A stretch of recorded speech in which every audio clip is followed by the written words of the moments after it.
So ತುಂಬ ಜನ ಕೇಳಿದ್ರೆ ಈ ಒಂದು ಲುಕ್ನ ಮಾಡೋಕ್ಕೆ ಉಲ್ಲನ್ ಲ್ಯಾಟೆಕ್ಸ್ ಸ್ಕಿನ್ ಪ್ರೊಟೆಕ್ಟಿಂಗ್ ಫೋಮ್ನ ಯೂಸ್ ಮಾಡ್ಕೊಳ್ಳೋಣ.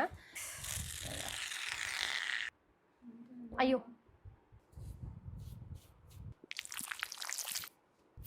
ಫೆವಿಸ್ಟಿಕ್ ಈಗ ವೈಟ್ ಪೆನ್ನ ಹಾಕ್ತಾ ಇದೆ. ಸೆಟ್ಟಿಂಗ್ ಪೌಡರ್ನ ತೊಗೋತಾ ಇದ್ದೀನಿ.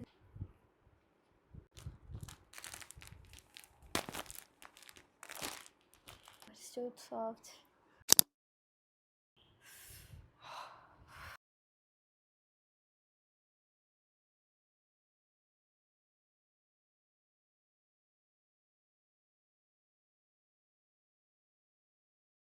ಇಷ್ಟು ಮುಗ್ದಿದೆ. ಈಗ ಫಿಕ್ಸ್ಡ್ ಆಗ್ಬಿಟ್ಟಿದೆ. ಹೇರ್ ಒಂದು ಸೆಟ್ ಮಾಡ್ಕೊಬೇಕು. ಅಗಿಬೇಕು. ಓಕೆ, ಈ ಲುಕ್ ಮುಗ್ದಿದೆ. ಐ ಲೈಕ್ ಡೆಟ್ ಅದು ಯಾವ ಥರ ಬಂದಿದೆ ಅಂತ. ಬಟ್ ಲಿಪ್ ಒಂಚೂರು ಸ್ಮೈಲಿ ಇರಬೇಕಿತ್ತು. ಅದನ್ನ ಕರೆಕ್ಷನ್ ಮಾಡೋಕ್ಕಾಗಲ್ಲ ಒಂದ್ಸಲ ಮಾಡಿದ್ಮೇಲೆ. ಸೊ ಅದನ್ನ ಹಾಗೆ ಬಿಟ್ಟು ಸೀರಿಯಸ್ ಫೇಸ್ ಇರಲಿ ಅಂತ